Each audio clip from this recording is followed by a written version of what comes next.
Okay, my name's Daniel, Daniel Harvey. I teach in a school in Birmingham, Chelmsley Wood. It's not exciting, don't need to go there. Can I just say, Helen, we liked the Green Man when we went. The other Green Man's very good. It's got an excellent room if you want to hire that out. Love that.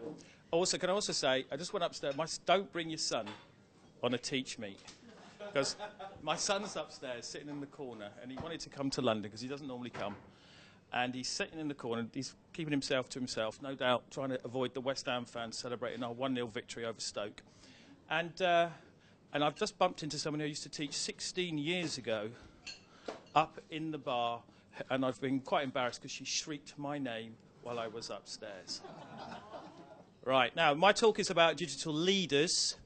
Kevin and Helen asked me to talk about digital leaders. They're considering doing digital leaders in their school. This is just how we've done it at John Henry Newman. So quite a few videos here. So given the sound, I suggest we be a little bit quiet when it happens. So Helen, if we could go forward to the next one. In a minute, we're going to click on this video. I'm very lucky that I've got about 10 or 11 kids who are dead interested in technology, but they're also dead keen in helping me, the school, learn about technology and use it in lessons and for the school. I have one guy in particular who is like 13 going on 35 and could quite easily run staff meetings on his own. And this is something that he did all on his own to persuade other schools perhaps they should look at running digital leaders. So if we have a view of that, please, Helen.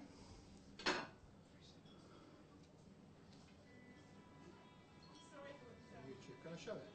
Yeah.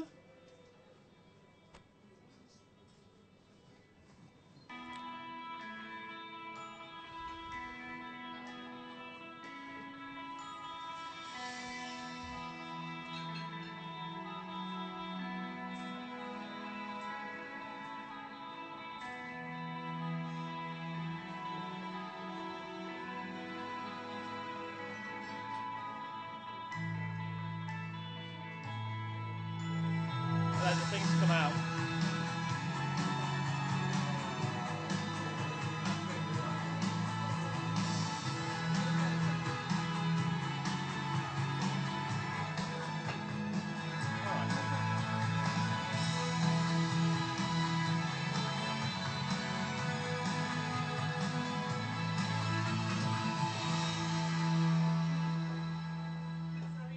No worries. It's just summing up my day. If by the way, if you own an iPad, if you own an iPad, don't leave it near Kevin. You took the wrong bag. I did not. Right. Can we go on to the next slide, please, Salim? So what I'm going to do is tell a little story about JHNCC Digital Leaders. If you know Mark Anderson is at the back. He's got his digital leaders.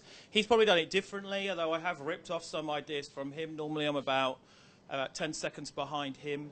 So this is our story. So if we go forward to the next one. Sorry. It's all right, no worries. Now, rather than me prattle on, I recorded them this week, and just so you can hear them tell you what they're like. A bit different to maybe Mark and another set of digital leaders you're going to see is that my lot are quite young. They're all in year 8. So compared to, well, a lot of the things that they've done are often to older people. So if you play the video, it's about 2.5 minutes, so we can listen to them.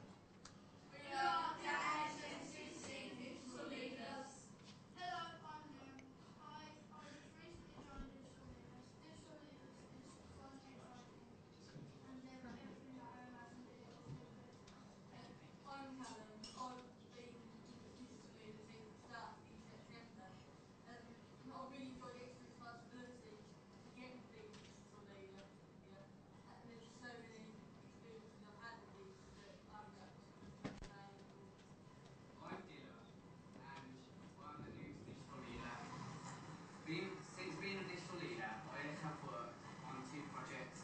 One was with primary school children on Tuesday, the 26th of February, and another one. Future police officer. Year 8 and year 9. In the future, I'm hoping that we can get some more primary schools in and work with them. I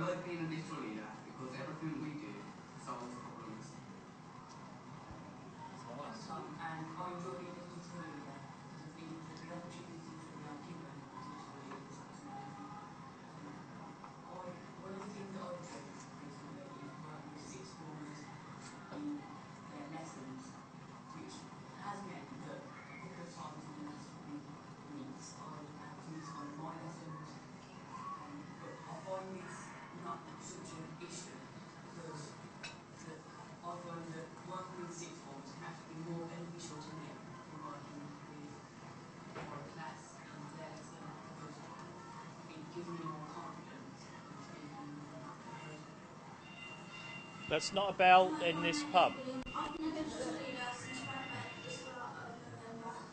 I enjoy the new experiences I get on the iPad, such as learning how to use iMovie.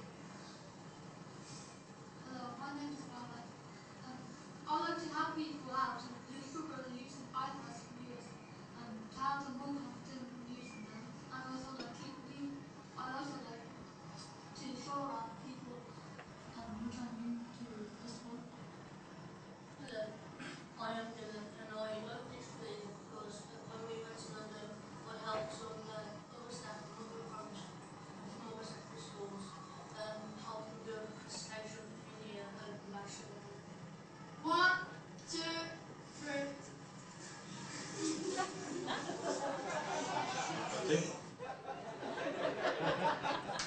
Right, so don't clap me, I didn't do it. Right, Helen, go forward to the next one.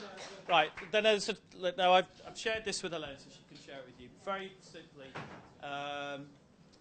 in May last year, we decided to go with iPads as our primary route to use digital devices in lessons. And so ever since then, Tom who's the toolkit at the back. He's been helping me do this. That's right. Do this program. And they will have supported me doing teacher inset and also doing a lot of primary transition work where we use the iPads because our primary feeder schools don't have them. Right, Helen, can we go forward, please? They've also run their own staff training session from beginning to end. Now, there is a video on here, which we're not going to watch, but there is of a teacher using Socrative. I know Mark did your TM Bet section. You featured Socrative, didn't you, in that? And they taught this teacher how to use it, and now she uses it pretty well in school, so well that she's taught other teachers how to use it as well. They've also helped me do a staff tech survey. They produced a Christmas newsletter about how to use technology for Christmas and also how the kids and staff might use their technology afterwards.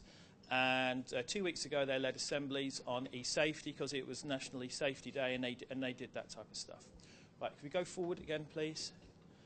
We're not going to watch that video. That's just a geography teacher who talks about how they've used about Socrative. So if we go forward again, please. This video would be quite useful if we had the time. I'm not going to do that. Liz came to the first teacher which I did in Birmingham. They do exist kind of in the middle of the country. I know it's a rough part of the country. And then Kevin has deigned to come up to our next teach meet. Thank you, Kevin. Don't steal any of our iPads, though. He's going to come. This school, so Liz came and she started her digital leaders from there. The reason why I've included this video is because Arden digital leaders and the digital leaders from JHNCC went to the Open Badge Award. Now, if you go forward, please. That post, which is on there, tells people about how digital leaders work in school is going to be recognised with a reward scheme that the kids have helped design themselves. And also puts you in contact with a great many other people. As we're going to see later, Mark's digital leaders, they blog on there. Is one of the things I'm going to say next. So Helen, if we go forward again, please. And go through that. And that just shows you they videoed their assembly and put that online as well. I don't have to do much. I just ask them to do stuff, and they do it as well. And that's another thing that we talk about being digital leaders, about them overcoming the teamwork issues, which sometimes are a problem. If you go again, please, Helen. So 3 examples of how they can impact other schools. So I do like to tip my hat, as Ewan McIntosh says that we should do. I've learned a lot off Mark, although he's actually learnt my name today and knows who I am. On the first Digital Leader Network link is his digital leaders, Clevedon digital leaders, broadcasting about a particular visual dictionary it's dead useful. And on that day, almost at the time I was reading that message, we were having a staff meeting about literacy across the curriculum, which I was able to share direct from the digital leaders. Gavin Smart's at Priory Community School Academy, their digital leaders also, they had Rory Kethlin-Jones, the BBC's tech guy, in on Monday. They've blogged about that, and PCSA helped me out at the start. And Arden Digital Leaders, I asked them to produce a video for this thing for you to look at, and they did that for me as well. If you want to have, if you want to go and use digital leaders, speak to Mark, he's better at it than I. Speak to Andy, he's better at it than I. Or go onto the Digital Leader Network. There's loads of people. What's his name? Is it Chris Sharples, the great ICT? loads of good, if you go to the last slide, Helen, please. There's loads of great people that you can follow and speak to about how to get set up. I've put most of their names on there, and I should also say that I found out about it due to Shelley Beebe, Shelley Blackburn, and she's very supportive. She's a primary school teacher. And if you want to say anything to the JHNCC digital leaders, that's their Twitter handle. Go and say something to them.